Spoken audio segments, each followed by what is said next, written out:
Thank you all for joining. We're a couple of minutes in now, so we do like to try to keep on time as best as we can. So we're going to go ahead and get started. My name is Vince Law. I am a faculty member at UC Berkeley's Haas School of Business. I teach full-time MBA programs, product management and product development. And I also happen to be the program director for Product Management Studio, which is an online product management offering that is available to anybody who's interested in joining us through UC Berkeley Executive Education, which is a subsidiary of the business school. Now, today's webinar will be a snapshot of what Product Management Studio as an online program might look like. And while a big chunk of our session will be Dr. Sara Beckman giving us a lesson about product management, we will also have an opportunity to talk about the program itself later on as well, and so on and so forth. And so we are very excited for you to join us. So this session will be recorded, and anybody who has joined us by signing up via Zoom will actually get an email within the next 24 hours with the link to this recording as well. So no need to take copious amounts of notes. You will all have the recording available to you going forward. Now, for this session, after my introduction and me passing over to Dr. Beckman, who's going to be talking a little bit about product management, she is also going to get into a deep dive and a real sort of meaty lesson around the core questions, the 4 core questions that she believes all product managers should be asking themselves about their products and their customers. So after that lesson is when I will have an opportunity to talk a little bit more about the program overall for anybody who's interested in learning more about product management and interested in engaging with us further. We will leave some time towards the end for Q&A as well, which means that if you have any questions, you should feel free to ask. But at the same time, you will have an opportunity, or we will have an opportunity to address a majority of questions maybe towards the end rather than during the session itself. So with regards to webinars, all of us are probably very, very, very used to Zoom by now. And so the etiquettes are probably nothing new for anybody here. But we do want to let you know that chat is available for you to contribute. You can ask questions there. We might not address the question right away, but we will log it. We will make note of it, and we will try our best to come back and answer all the questions that we can before this full hour of the webinar is up.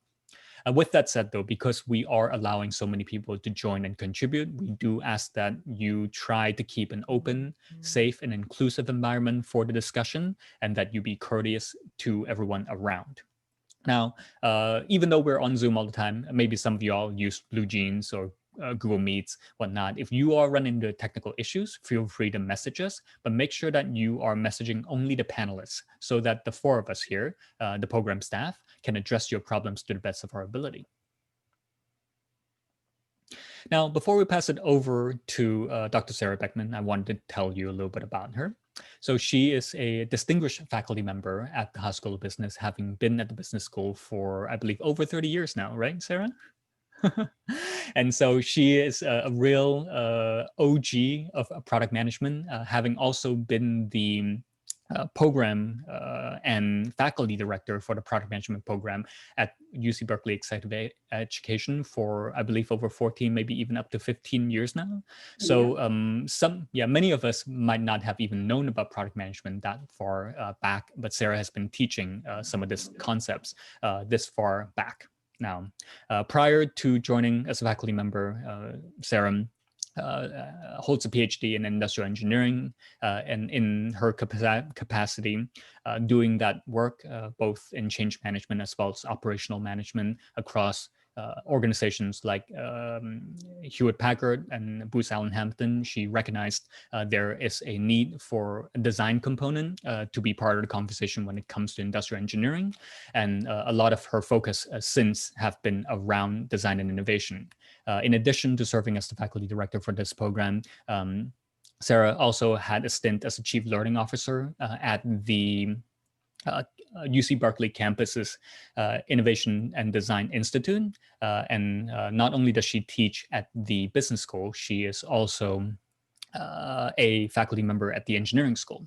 Now, the last thing that I'll say to embarrass Sarah further is that she holds the distinction of having received a couple of pretty big awards, both in teaching as well as in mentorship across all of UC Berkeley's campus, which means all departments, all faculty. And so we are very excited to have her here joining us and sharing some of her experiences with y'all. So without further ado, Sarah. Thank you, Vince. Great to see all of you, at least in the chat. I hope I'll get a chance to see some number of you on Zoom as we move forward with this course. So I want to just start with just finding out who's here.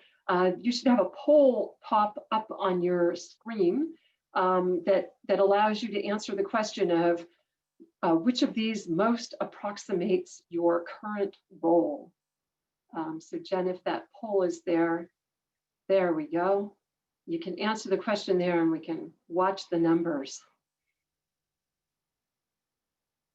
I'll give you a second to complete this.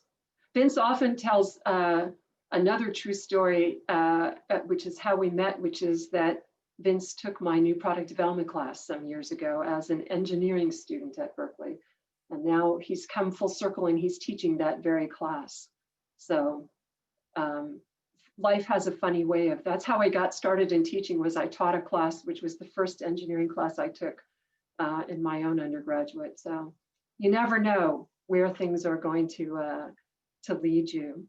So it looks like the dominant category here by a few percentage points is people who are aspiring product managers. That's not uncommon in this class, that people really want to get exposed to other aspects of product management.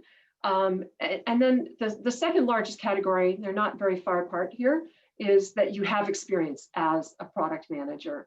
And so what we tried to do in this course, particularly in both versions of it, both our online and our in-person versions, which are on hold until at least fall right now. We'll see how this vaccine rollout happens. As an industrial engineer, I'm hoping that they'll happen faster. But in the program, we cluster you together with other folks so that you can learn from one another. So you'll have times when experienced and aspiring will be in groups working together, and then other times when we'll separate those out so that people can have conversations at different levels in the program. So we've got aspiring product manager, experienced product manager, interfaces with product managers, a new product manager, and then others. Perhaps you can throw in the chat what other means in this particular case. So, so this is a great mix of levels of experience in the program. And as I say, Vince will get to some of this later, but we really work hard on matching people up with appropriate level coaches and peers as we move throughout the program for your learning possibilities. So let me ask you a question. This is another question for chat. Product management, as Vince suggested, we started the product management program. It actually is an in-person program 14 years ago. And Product Management Studio, our online version of the program, was kind of a spin out of that program. And 14 years ago, selling the program, if you will, was kind of a different challenge because fewer companies, fewer people thought product management was so important. So the question to you is, why is product management more important today than it was 10 years ago? What's going on in the world? What's going on in companies that's causing product management to have such a critical role? So bridges certainly will, one of the critical things that it does is to bridge project management and systems engineering. Harunpreet, customer's king. So I'll throw the question back at you. Why is customer the king now any more than it used to be? Certain product managers, Benjamin, are vehicles for bringing additional design thinking and innovation to organizations. Chris, yeah, we got these faster moving environments in which we really have to have someone who helps manage the balance of conflicting priorities in those kind of environments. And Andrew, you're saying something similar, which is I have to bring together a whole bunch of people who come from different perspectives or different points of view. Kieran, why are product managers needed for more data-driven products? So I'll throw that question also back to you. So needs and problems are becoming more specific or dynamic in today's time. So I actually have to have somebody who pays attention to those things. Time to market is shorter. So again, I need more attention on those activities. I would also argue that technology, and this is, you're getting at a little bit of this, but technology is changing at such a rapid rate that it's getting harder and harder to keep up with it in terms of putting it into the marketplace. And so that's creating some big changes as well. Technology is also, and this is part of what that data-driven comment might have been about, which is that technology is also facilitating deeper understanding of customers, deeper relationships with customers, et cetera. So I'm going to throw it, if we played a little bit at the beginning as Vince was talking. Some of you may know Keith Jarrett. He was a jazz pianist who had some very popular albums, the Cone Concert in particular, back in the 1980s. But he got invited to do a concert early in his career in Cologne, Germany, by a young 16-year-old girl. And when he arrived at the concert hall that she had carefully arranged, they gave him a piano with the brand that he had asked for, but the piano was really broken, as it says here. The keys were sticking, the pedals didn't work, the felt was worn away. And he at first refused to play the concert, and this poor young woman begged and begged to have him stay, and so ultimately he did. And fortunately, they recorded it because it turns out to be his most famous jazz piano album ever. And so he had to improvise. He had to work with keys that were sticking, and so he couldn't use them, or he couldn't quite get the sound out of the piano, so he would stand up and really pound on the piano to get sound out of it. And so I like this. It's in, if you are interested in, you can actually just Google Keith Jarrett and read about the story. But there's also a podcast from Cautionary Tales called Bowie Jazz and the Unplayable Piano. So the way I kind of think about this is that on top of the incredibly rapid change that a lot of our organizations had been facing, the coronavirus that we've been dealing with for, can you believe it, a year now almost, is sort of an unplayable piano. And we're being forced to improvise in ways that we never imagined. And all of you who are homeschooling your kids now and juggling new jobs on Zoom and all that kind of stuff are certainly, we're improvising in our everyday lives, to say nothing of having to improvise what's going on in our own organizations.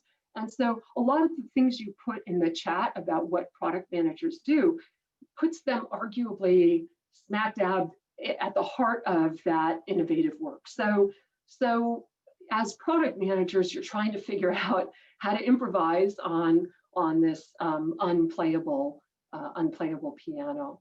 And so part of that, and one of the emphases that we have in the class, is that deeply understanding customer and user experiences is more important than ever before. Isn't it lovely, Andrew? I really like, you'll have to listen to the podcast. The metaphors is really fun for me. It helps me feel like I'll get through this. You know, if he could get through that concert, I can get through this.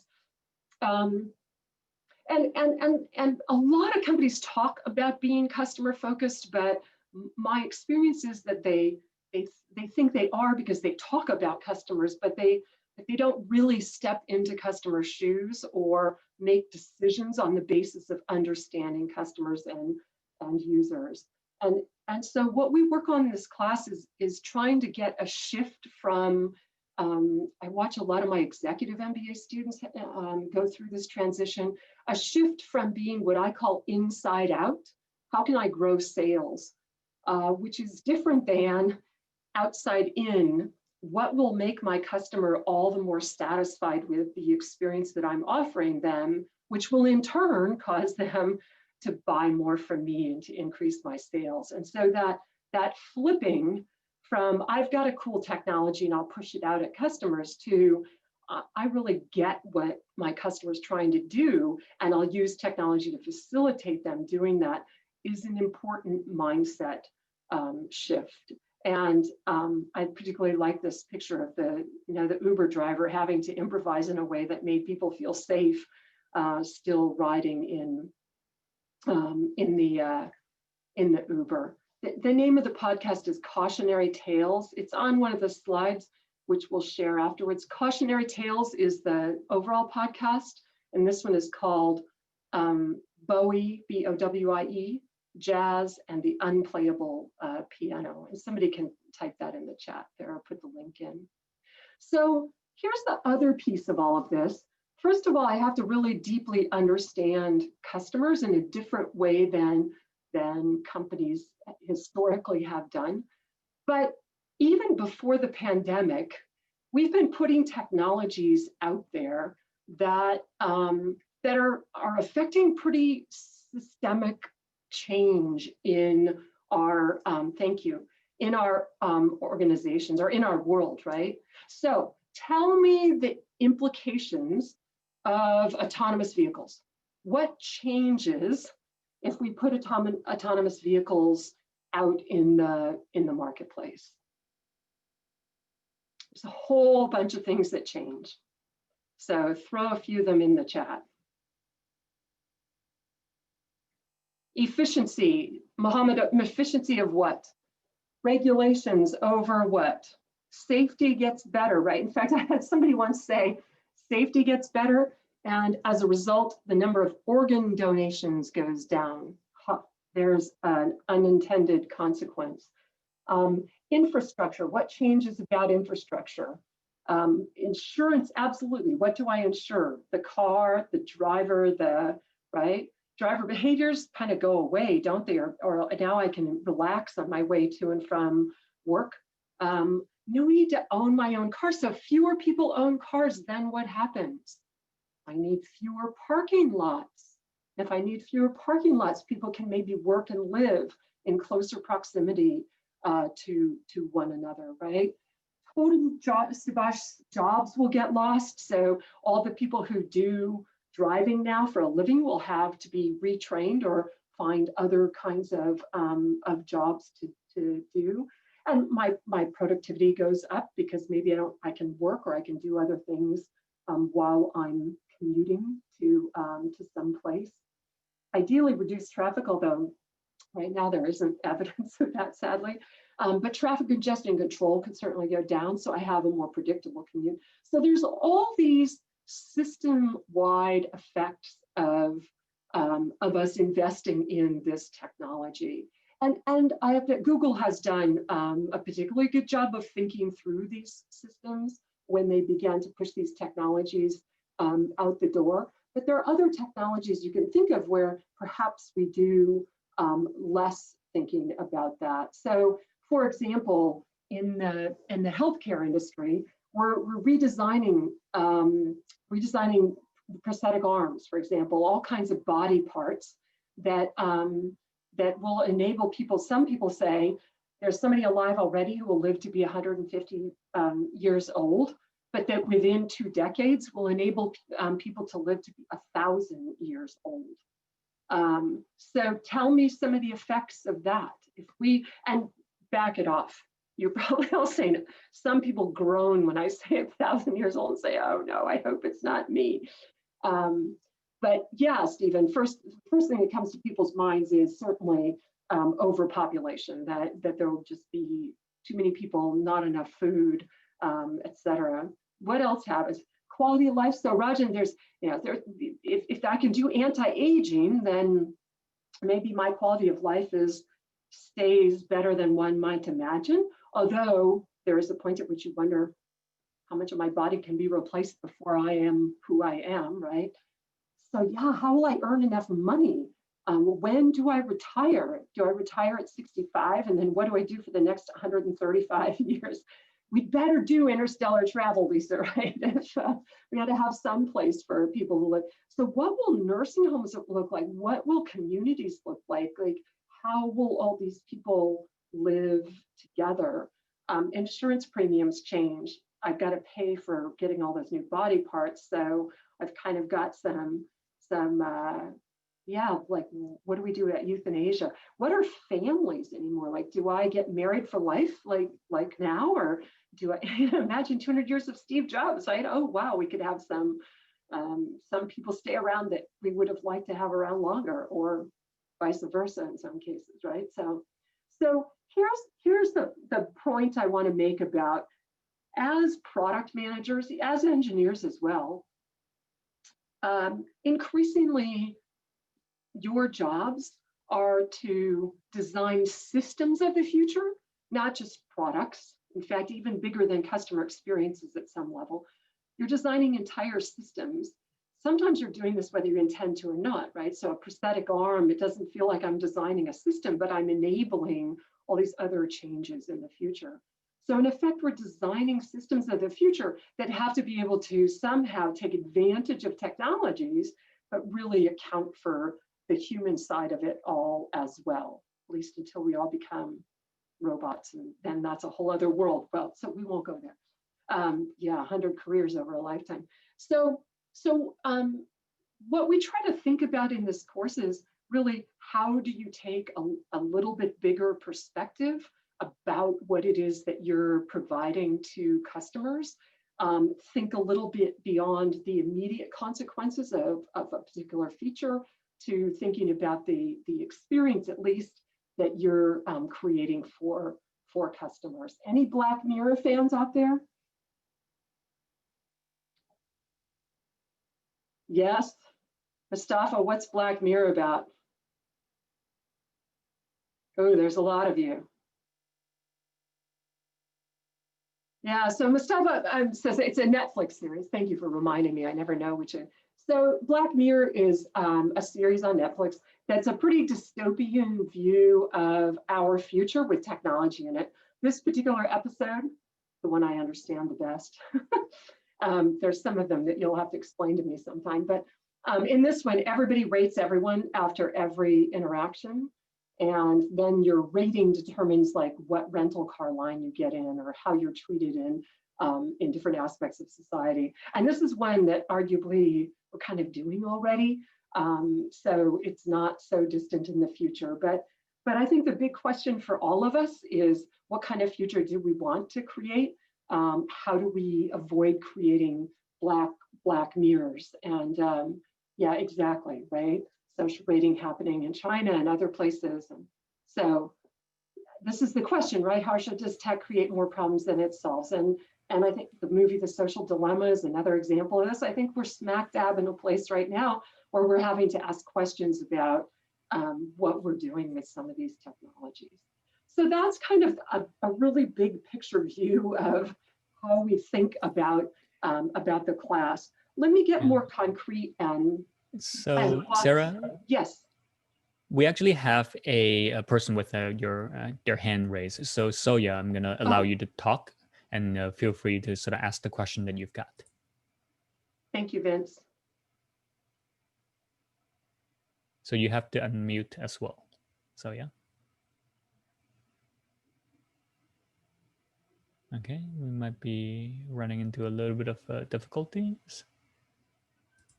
Well, a few hands are going up and down. Yeah, so I think people might be testing the feature as well. Let's move on for now. And so if you still have the question, feel free to use throw chat. it in the chat, and we can get back to you. So I'm going to go down into the concrete space now. With that as a frame, what is the job of a product manager at that level? What I'm going to take you through is one of the models that we use in the product management courses. And that's what we call the product management canvas. Some of you who know business model canvas will recognize this as a modification of that canvas, particularly for product managers. But basically, we focused the course on what we call the 4 core questions that a product manager needs to be able to answer with respect to the part of the organization in which the product manager works. So the first question, and to me, the question that really anchors the entire canvas, is what value is my organization providing to whom? And so there are 2 pieces of the answer to this question, right? One is, for which customer segments are we providing value? And we spend time in the course going through segmentation, targeting, positioning. How do you decide how to segment your customer base? And then given how you've chosen to segment it, how do you position products into each of those segments? And then we focus a lot on this notion of value to the customer. So we try to move away from purely functional value, purely a feature-based view, to more of a social emotional needs perspective in Alexander Osterwalder's terms, into a more benefit-focused perspective, if you think in terms of features. So we spend a fair amount of time in the course speaking to first how you segment, target, and position, and then how you construct a value proposition. And underneath all of that, how do you do the research that you need to do, both qualitative and quantitative research, that allows you to answer what value customers are looking for. So that's the first, values both tangible and intangible, Harsha, and that's a critical aspect of what we try to unpack. Because even in B2B, people often say, oh, well, there aren't emotions in B2B. And I would beg to differ. Until machines are buying things from machines, there are still humans involved in transactions, and understanding those humans. We talk about both cognitive and emotional empathy. Understanding humans is at the core of being able to figure out what value you might provide. And again, that can be tangible or intangible value, and that's part of what we try to get at. So given this concentration, the answer to this first question, this what value is my organization providing for whom, then I can start to answer the question of, well, then what does my organization need to do in order to create that value? So do I need to write code? Do I need to design a sensor, right? Do I need to own a bunch of properties, housing properties, for example? So internal value creation is quite literally, and this is, people used to speak about this as core competencies. It's the stuff I take money out of my pocket and I pay someone to do so that I can actually build that value I want to build for my customer. Now, there may be some things I choose not to do. They're not my core competencies, in which case I have partnerships. So how my organization creates value is both what I choose to invest in internally and the partnerships that I choose to build with other organizations that can support the delivery of my value prop. We're going to go through an example of all this in just a moment. So the third question then is, okay, I know who my target customer is and what value I want to provide to them. I know how I'm going to actually create that value internally or in these partnerships. And then I want to figure out how I'm going to get that value in my customer's hands. So this has to do with channel strategy. Channels play 5 different core roles. They raise awareness of our product. By the way, I use product very generically here. It could be a service, it could be an experience, but raise awareness of product, help the customer evaluate my offering versus the competitor's offerings, facilitate purchase. By the way, if you do internal product work, then I'm facilitating people getting their hands on the product, right? So it doesn't have to be a purchase if you're an internal product or platform. Actually delivering the product to the customers and then providing support. So these are the core channels that I have to pay attention to and think about If I'm in a large company, the company probably has a lot of channels. So then I have to decide which of them I'm going to leverage early in a product's life, and when I'll move into others. And then finally, there's the question of, well, then how do I capture the value that I've created, built, and delivered? And this has to do with various different pricing policies. So what form of payment do customers make for value received? Again, if you're an internal product, you may not get payment per se, but you are creating another stream of benefits for the organization. And of course, the revenue stream then, compared to the cost structure, which is driven by the investment in internal and external value creation, that the difference between those two is profit, right? So yes, Subhash, I can use other kinds of internal value capture. To get value, Harsha, we'll go into this more in the class, a distinction between customer needs and customer problems. A friend of mine always used to say, you know, my teenage son says that he needs this particular pair of jeans. Well, I don't think he really needs them because he has another pair of jeans in his closet. But when he goes to school, he's not popular if he's wearing that other pair of jeans because they're the wrong brand. Well, is that a need? Is that a want? Is that a... So we'll try to unpack some of these definitions in the class in order to begin to get at what you're talking about. Here's the heart of what I would say for now, and that is, you don't want to ask the customer to tell you what to build in general, because they don't actually understand your business or the capabilities you have as well as you do, which means that what you really want is to understand problems they have in their lives and then help them solve those problems, okay? So the class targets both, Daisy. We talk both. We have lots of examples from both B2B and B2C. So anybody know, yeah, we'll talk about variety. Mustafa, there's a lot of research on that as well. Everybody know Slack? Yes? Okay, so Slack, for those of you who don't know, is basically sort of a project management communication software that is used in a number of different companies. So what I want to do is I want you to help me build a product management for Slack. Yes, you're right. They just got bought by Salesforce for a sort of stupid amount of money, as I recall. But yes, it's now Salesforce's Slack, which will be really interesting to see where they take it. So let's not complicate life by having it be part of Salesforce for now. AJ, so maybe you have inside scoop since you work at Salesforce. But tell me who Slack's primary customers are. Who are the customer segments that they're serving? Okay, so Subhash says corporates, right? Within corporates, maybe there's a segment of engineers. Are there other segments that they're serving? Yeah, certainly employees, working professionals.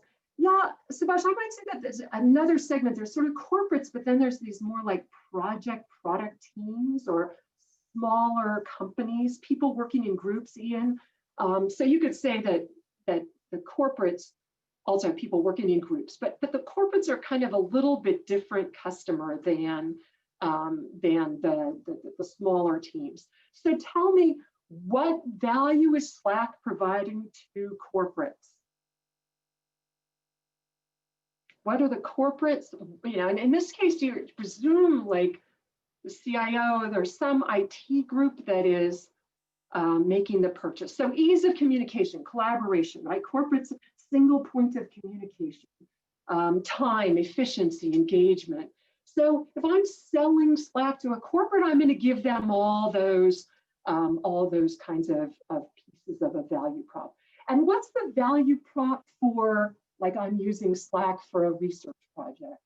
So what's the value prop to a small team?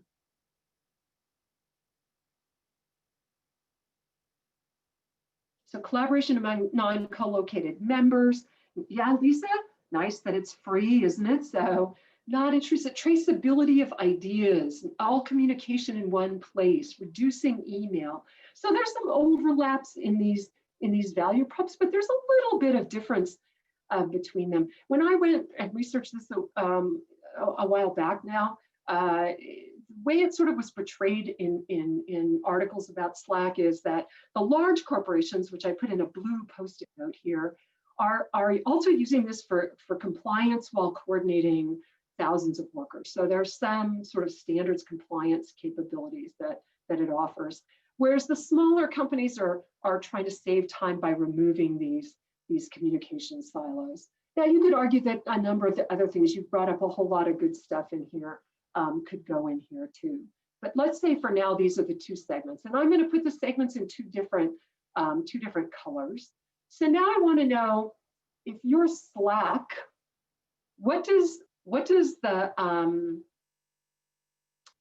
financials of Slack look like, in the sense that what are they taking money out of their pocket and paying people to do in order for the Slack platform to exist? So literally, how are they building the Slack product, right? They've got database management. I suspect a whole lot of you are in this business, right? They got to do integrations. Memberships are how they're selling it. They got to have a user base. Yeah, they're doing software development. They're doing application development. They're doing user interface design. They're creating infrastructure. They may have to invest in some security features, right? So they're literally paying engineers, right, to write code and to create the architecture of this product, et cetera, the things that you've listed here. So this is quite literally what they're doing. They're hopefully doing some amount of talking to customers and marketing the product and that kind of thing. But at the core of what they're doing in order to create the product that we know of as Slack is in effect, at a meta level, they're writing code, they're building a platform. And so in this case, the platform is pretty generic for both startups and large companies. So I'm going to put it in gray. And you'll notice that I also put, they have tons of partnerships, right? Because you can connect all your different tools, Google Drive, Dropbox, et cetera, with Slack. So they've connected with other organizations that offer capabilities that they don't choose to build into their product, right?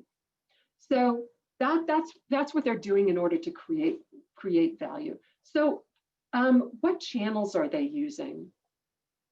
What channels are they using to enable customer awareness, evaluation, purchase, delivery, support? How do they connect with their customers? And is it different for the two? So presumably they have direct sales, right, Addie? Enterprise sales, Tarnpreet. So they're selling direct, and that's likely to be to large corporations, right? But then they've also got cloud, advertising, referrals, promotions, word of mouth.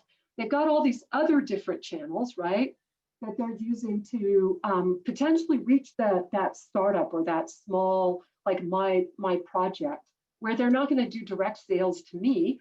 They're going to do it through, right, advertising and other methods. So this word of mouth, web, they've got a branded podcast about modern life and modern teams, right? These are generic because they could help my outreach to either of my channels, but the press releases and the conferences and the direct sales are much more targeted at the large corporations. So notice that as I go through the canvas, I'm using different colors for different segments, and I can really begin to understand which of the activities, resources, channel strategies I have are targeted at which of my markets. And then how do they make money? How do they charge customers? Some of you put that in earlier, but right, subscription, okay? They have a subscription fee that they're charging.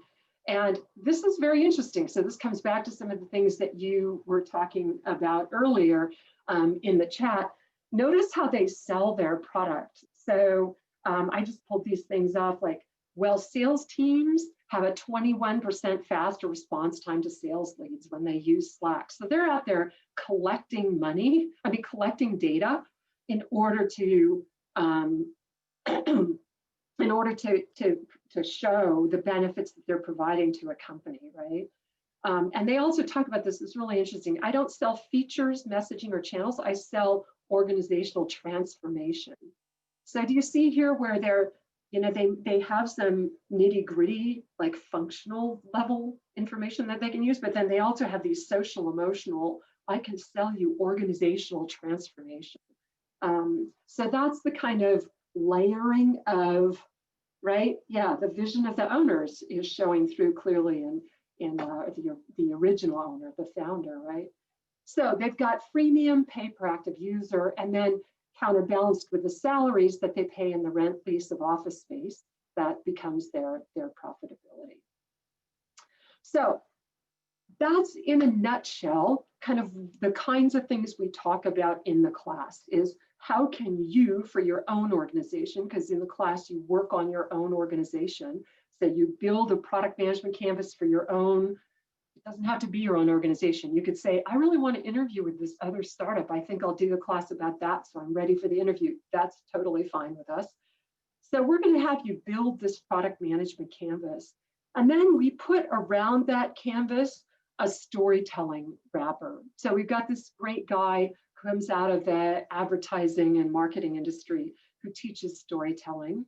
And basically it goes something like this. Once upon a time, there was a customer who was really motivated to accomplish some outcome and couldn't do so because of this barrier, this conflict standing in the customer's way.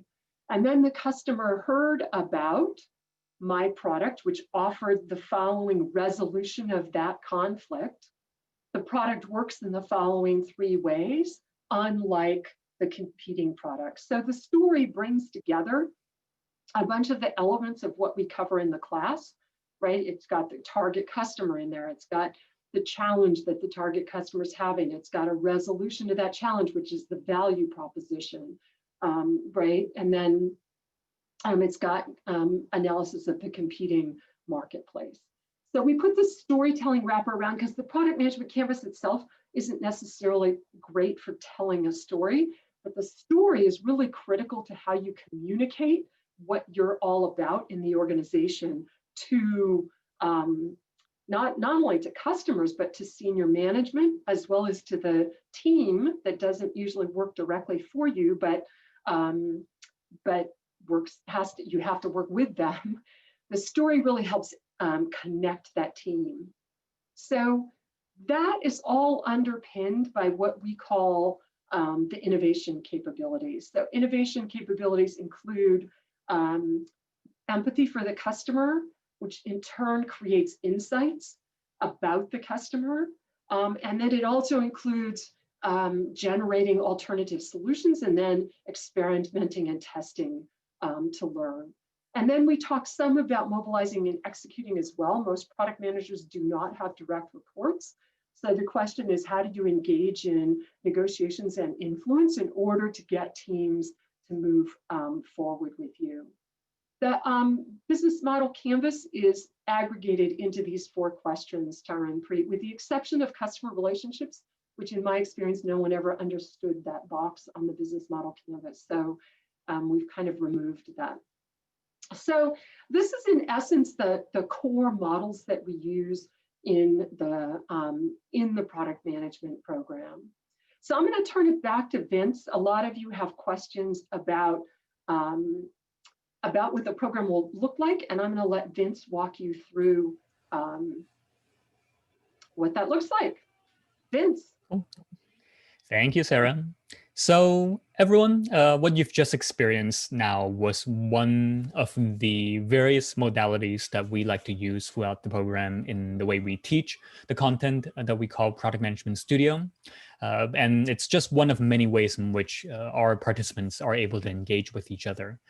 We follow a very strict philosophy around the 3 C's of Product Management Studio, which is we try to create a learning experience that is as community-driven as possible, where the content is applied as often as and as frequently as it's possible, And we also provide support through various forms of coaching. So what we are trying to get across is that as an online program, you are not going to be left with watching videos on your own, and that's it, right? That's not, in our opinion, a particularly conducive way of learning. So all of these things that we build around the program is all our way of essentially thinking about what value we are creating as a program team for you, and how do we go about delivering it to you as best as we can. So with regards to the content coverage, what Sarah's just shared around the product management canvas, as well as the innovation capabilities and storytelling wrapper, actually represents the vast majority of how we chunk up all our contents. The program is about 8 weeks long in terms of how many weeks of content exists, but it's technically 10 calendar weeks, where we start out with a preparation portion we call week 0, and then there's also a break week between week 6 and week 7.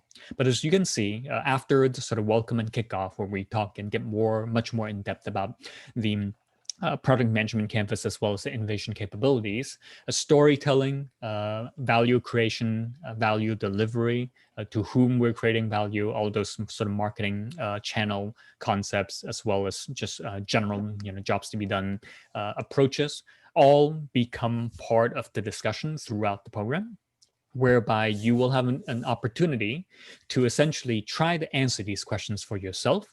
What value are we creating, and for whom? Each week, as you iterate and learn new concepts and apply it, so you are effectively bringing your product into the class and using it as a project, and be able to evolve it throughout the 8 weeks as you learn more and more about the depth of the content that we have to share with you. Now, by week 6, we're going to be talking about pricing. Week 7, we're talking about mobilizing, executing, how you go about working with a team, working with stakeholders. That becomes a little bit more of a meta level thing, not necessarily on the product itself. And then we wrap the entire conversation together by aggregating all that you've learned into a way in which you might be able to tell a story on behalf of your customers and the product in a way that's going to be convincing, both for your customers, for your stakeholders, for your executives, as well as for your teammates. So in terms of how the program is going to appear to each of you, if you were to choose to become a participant, it will be roughly about 5 hours of work per week, where a learning platform, helps drive about 2 to 3, or maybe 3 to 4 hours of it, where there are going to be videos and recordings and readings. So we're not saying there aren't no videos at all, but you can learn and watch those at your own pace. But on the learning platform, we also ask you, again, to apply the content by completing assignments, which will be reviewed and provided and sort of quote unquote graded. We don't give letter grades, but we give you feedback about each of these assignments through our team of coaches, which I'll talk about in a moment. And also discussions, ways in which you can contribute and talk to each other. The last iteration of Product Management Studio we had was over 100 people large, and everyone was able to interact with each other and discuss with each other core questions that we are trying to get across as a teaching team, so that everyone can sort of contribute and see how other people are really understanding and learning the different concepts. Now, in addition to all of these things that are happening on the learning platform that you can do on your own pace, we do have weekly live interactions. They come in 2 flavors. The faculty live session, which is a sort of more massive session, is very much run similarly to what Sarah had just done, where all 100 people within the cohort will be joining on Zoom and then having these back-and-forth discussions. Because we have a more controlled environment, we're actually able to get people to speak up more, people to present, people to sort of show their work, and then for them to get publicly critiqued by the faculty member, as a way of everyone learning about how to evaluate and even think about different concepts that the faculty member are sharing. But then that only makes up for 5 out of the 9 live sessions that you'll be experiencing. The rest of them are actually much smaller. They're going to be with your coach and your team. Each participant within the program is going to be assigned to a team, and each team is going to be led by a coach. Those teams are generally around 10 people large, and they represent a smaller group of people that we try to organize across industries as a way for you to be able to have a little bit more of an intimate setting. And in those sessions, you are typically able to do more interactive work. So activities, sharing, mock interviews with each other, etc., as a way of really bringing out some of the program concepts to a day-to-day conversation. Those sessions do tend to be on Thursdays Pacific time, and they're going to be offered both in the mornings for those of you who will prefer that time frame. So a lot of folks kind of joining in from Europe, Middle East, Africa, those are really great time zones. And then for US and Asia, the evening 6 p.m. time slot usually works best. So Sara and myself are just two of many faculty members. We pull together experts from various different fields to be able to talk about things that they are very learned and passionate about. And so going from left to right, top to bottom, next to Sara, you've got David Reamer, who's our resident storytelling expert at the Haas School of Business. We've got Keela Robeson, who is a VP of Product, Senior Vice President of Product, I believe. Her title keeps getting bigger and fancier, so I have a tough time tracking. But Keela works at Netflix and have a lot of deep experience really running teams and contributing to that mobilizing and executing component that we were talking about earlier. We've got then David Mock, who is a pricing expert that works at Johnson & Johnson with deep expertise in all sorts of various things. He likes to talk about how by the end of his week, by the end of his lesson, you will likely know more about pricing than almost all of the executives at your company, which is not necessarily a promise, but a very big claim that I've found to be relatively true. Then starting in the second row, we've got David Sharon, who is a faculty member and an entrepreneur at the Haas School of Business, who will be talking about channels and how to go about really reaching your customers and delivering that value.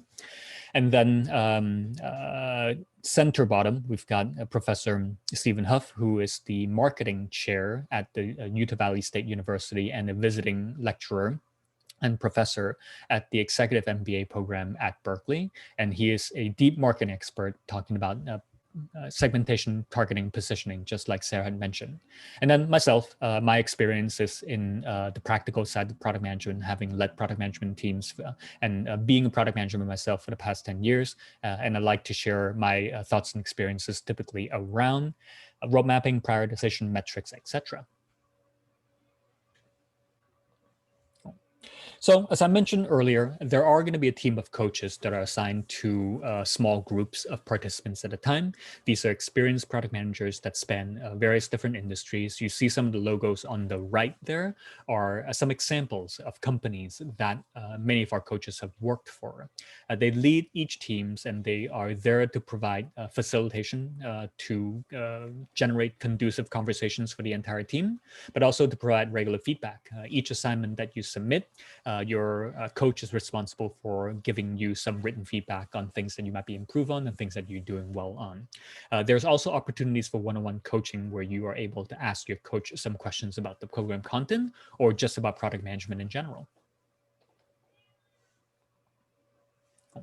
So some of y'all might be familiar with the product portfolio that the Berkeley Executive Education has to offer. There's actually two product management programs. Studio is our online program that has all the dynamics around the 8-week part-time anywhere in the world that we've talked about so far, inclusive of dedicated coaching team. The in-person program, which is really our sort of flagship program that's been running for 15 years now, has much of the same content, but also some additional modules that are unique to the program itself, including negotiations. The program is in person on campus at Berkeley for 5 consecutive days. And so we recognize that that is something that a lot of people would like to do, which is be on campus. We also recognize that it's a difficult thing for people to do if they don't happen to live in the Bay Area or cannot get 5 days off consecutively. It is an intensive learning experience and it does allow you to interact with other participants in person. So there are more opportunities to meet and perhaps the network as well. Some folks might choose to do the in-person program for those reasons. For anybody who is familiar with the Berkeley Exec Ed portfolio, there is a program called the Certificate of Business Excellence, or COBE, which is granted to those who have taken a series of different Berkeley Exec Ed learning programs. And so there's a number of requisite days that you have to store credit for. And Studio grants you 4 days of COBE credit equivalent, whereas the product management program in person grants 5 days. So that is all that we're going to be sharing about the program itself. I'm going to leave a little bit of time for Q&A. I think the panelists here can probably stay a little bit past 7 o'clock Pacific time. We also want to honor and be respectful of those who needs to jump off as well. I see that there are a lot of questions that we've logged that we weren't able to address. So we're going to start do the best we can to try to adjust them as many as possible. But you'll note that Jen, our program manager, who's also on this session, is available to answer any questions you might have, and she can also forward any questions you have to myself and Sarah as well, if appropriate. And so please do feel free to send those to us if you're not able to stick around. So before we go to Q&A, for those who have to jump off, I wanted to thank you all for joining, for spending an hour with us at the top of the year as you're still ramping back into work. Hopefully you are joining us from a safe environment, and we hope to see you again within the program and within the session, maybe in February. So thank you, everybody. All right. So thank you, everyone. I'll add my thanks to Vince's thanks. And there are a few questions still in the chat. So maybe there's one question about, do people have success getting into product management positions, and are there coaching opportunities? And the answer is yes to both. We recently had a former participant say that he had gotten called just because the product management certificate badge was on his LinkedIn page. So he wasn't even looking for work, but he got called by somebody who was looking for a product manager. We as Vince mentioned, we have coaches, and the coaches not only help you work through the content in the class, but they also will talk with you about career management and how you can position yourselves to be product managers. So we've tried to wrap some of that in. We don't want to irritate all of you whose companies are paying for you to come to the program.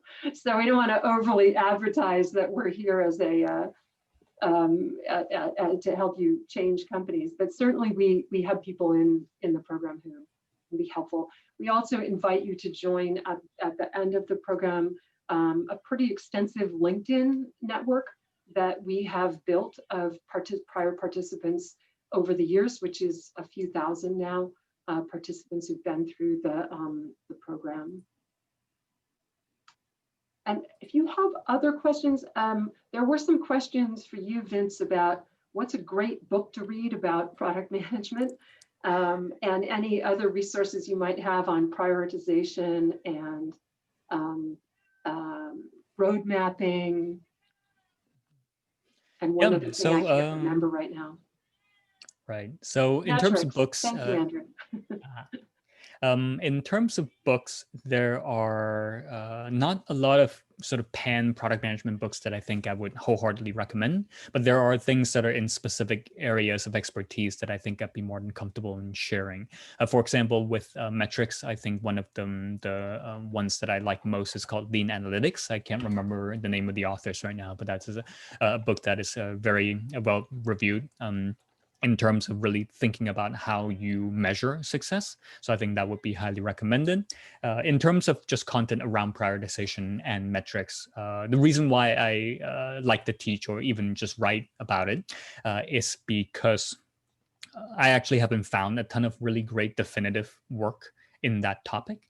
And so I have written blogs about it, and a lot of that has turned into lessons and in some of my courses, and also in PM Studio as well. And so those are some of the opportunities to learn a little bit more. But if you'd like, feel free to look me up. You should be able to find my blog somewhere on the internet. If you can't, feel free to email us and we'll be sure to send you towards the right direction. There's some stuff there about specifically around metrics that I think might be helpful for a lot of folks on Medium as well as on my own website as well. Thank you for that. I'll take a next question here, Vince, which is the course applicable to people who are not in product-oriented organizations, like they're in government? And the answer is we've had a lot of people from government as well as very highly regulated industries in the class as well. And so what we do is often we can pair you with other folks who are from similar industries so that you can have conversations as you're applying this. But we also work with you to make adjustments to the various different tools to help you think about how they apply in your environment. We have a fair number of people who are internal product managers who come to the program as well. So they don't have an externally facing product that has a profit or a sales orientation. So short answer is that it's applicable, and the longer answer is we work with you to make it so. Vince, how does this change? How is our program different from, for example, the product school? So funny you might ask. I have a little bit of experience with product school, given that prior to joining as faculty member at Berkeley, I actually ran the product management team at General Assembly. And the founder of product school happens to be a former General Assembly instructor in the product management program before he started product school. So there's a little bit of interesting history there. I've had some interactions with Carlos before. I'd say that product school is, as with General Assembly, is very much a practitioner-led approach to teaching, which also means that the content can sometimes not be as consistent as one might like, depending on the individual instructor's style, approach, experiences, because each cohort tends to be led by a single instructor, and it's not the same instructor for every different session. With the benefit of a concrete set of faculty and highly developed set of materials that come from a lot of different areas, designed by people who are teaching experts in addition to practitioners. We, I believe, have a pedagogical edge in really focusing on and teaching concepts that we believe will be better served to participants of this program. And so I don't want to sort of speak too much more about other people's program, but that's my very much my honest opinion about it, having literally run the product management team at General Assembly and have been personally responsible for all of the programs at General Assembly. So I'm gonna build a little bit on that. We think of this program, and I tried to position it that way in the beginning of this webinar. We think of it as a little bit aspirational, meaning it does have tools and techniques, and Vince clearly brings a lot of that to the program himself from the work he did at General Assembly. But we also try to help you think at a little bit more strategic level about your work. And so to me, in a lot of ways, the programs are highly complementary. Now that we have Vince here, we've sort of stolen a little bit of the General Assembly magic. But I can say that, you can't say that, Vince. But but anyway, we try to put this a strategic kind of wrapper around some of the tools and techniques that you might learn in a General Assembly or product school program. I want to take on Shashi's question. So this is a very hands-on program. We do ask that you choose a product. Better yet, honestly, you would choose a customer that you want to serve better, and then figure out the product from there. But it does not have to be externally facing. It can be an internally facing product. We have lots of those in the program. It does not have to be your product. It can be a product that you just are really interested to learn more about, and so you want to play it out throughout this class. It could be a company you want to interview with, and you want to take a deep dive into how they run their business, and so you'll do research for that.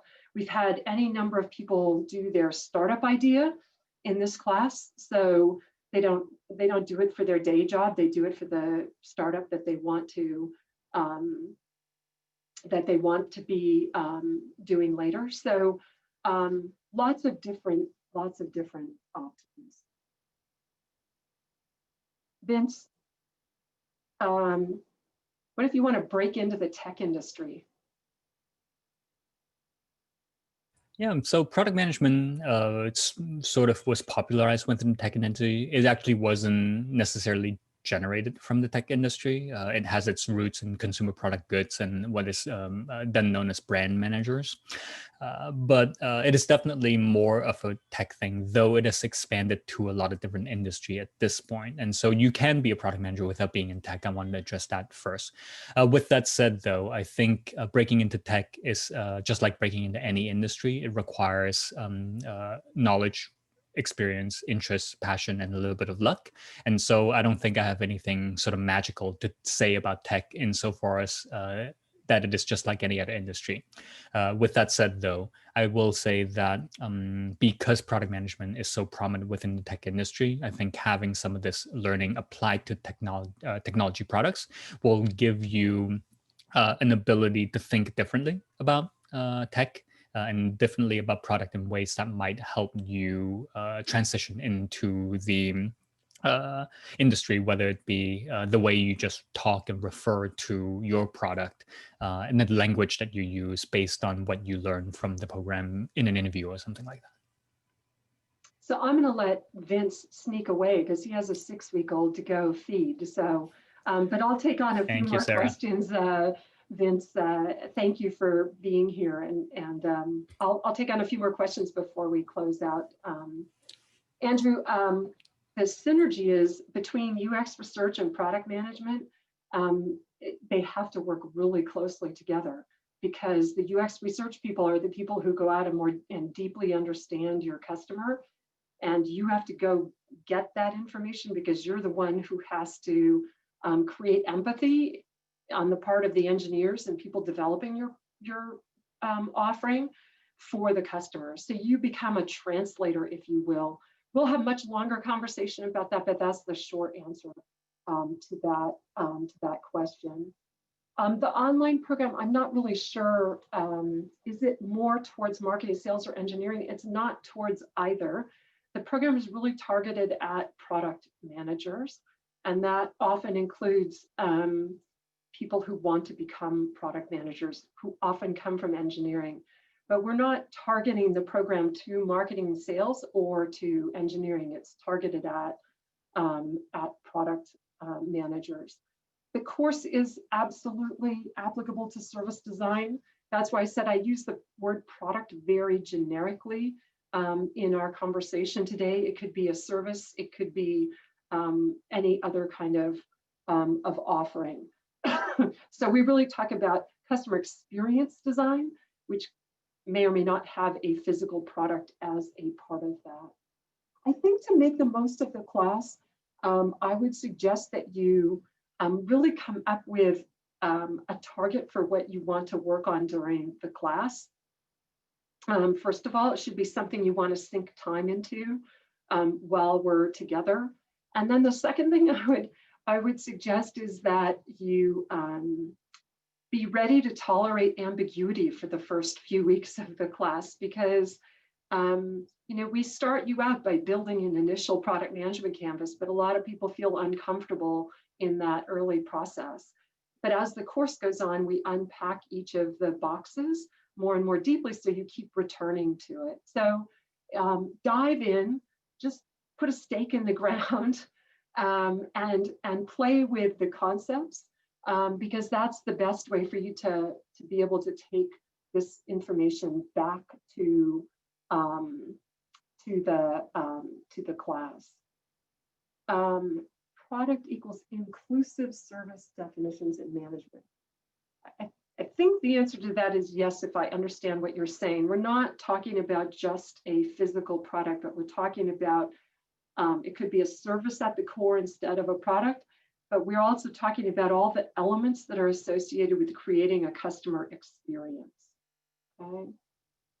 And I think Jen and Allie, you can tell me if I've missed anything.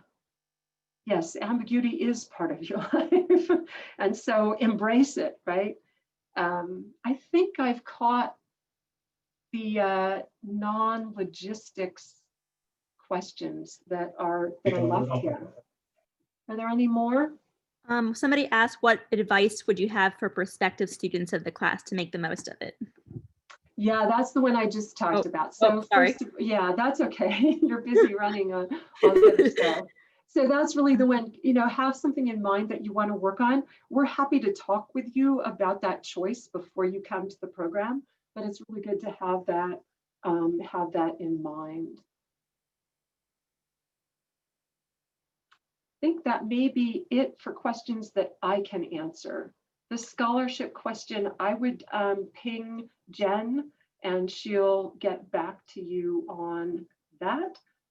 Oh, right. Thank you for repeating that. I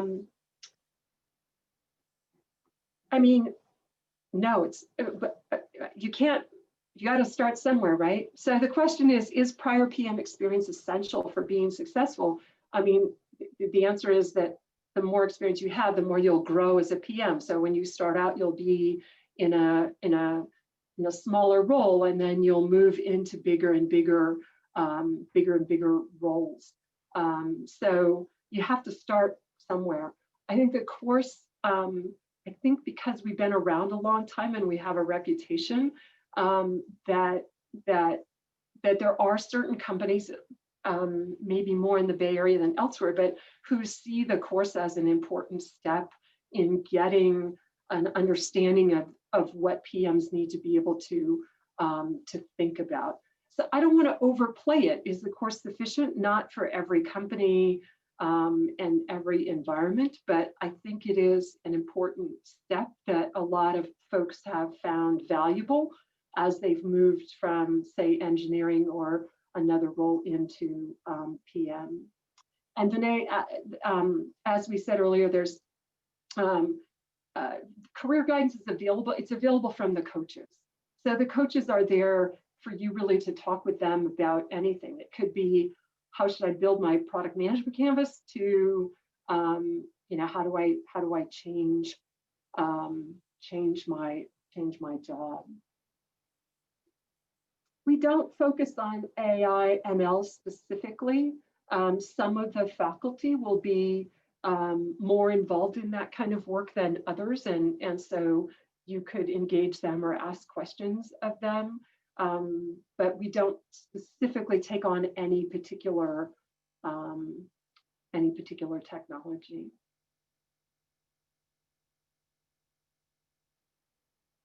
I think that's, yeah. I mean, Sarah, understanding tech. Sorry, Jen. Yeah. I was going to say, someone had a question. What will be the 3 key takeaways from this course? 3 key takeaways. So we sort of covered that in the presentation, but the product management canvas anchors core takeaways. So the class aims to have you say, what value am I providing to whom? How am I creating that value? How am I delivering that value? How am I capturing the value? So a lot of the course helps you with the underlying tools and techniques for being able to answer those questions. Storytelling is also probably a big takeaway, in the sense that it's really important for product managers to be able to take all the answers to the questions on the canvas and be able to put them in a story that they can sell to others. So I would say that those are the core takeaways. Understanding technology, the answer for PMs, it depends what you want to be the PM for. So if you want to be a PM for Cisco, then you better be able to talk technology, right? Because you have to work with the people who are creating the product. If you're a PM for Clorox, then technology may be increasingly an anchor for some of Clorox's products, but it's a different conversation about the development of the product. So it's not so much that you have to understand technology per se. It's there. Clearly, there's some data analytics and those kinds of technologies that would matter. But in terms of product-based technologies, it depends on the product that you're working on. Jen, Allie, have we got them all? I think you've covered it, Sarah. Great. Right. So if you're from Cisco, you know you have to talk tech and you have to talk business, right? So what we're trying to anchor the program around is the business side of product management, not so much the tech side. Well, I'm going to add my thanks to Vince. I also want to thank Jen and Allie for running background and staying on top of all the questions in the chat. And certainly Jen is here for any additional questions that you might have. So please do send them her way. And we'll look forward to seeing you hopefully in a future class. But thank you for being here tonight or tomorrow morning or this afternoon, wherever you are. Thank you for spending your time with us.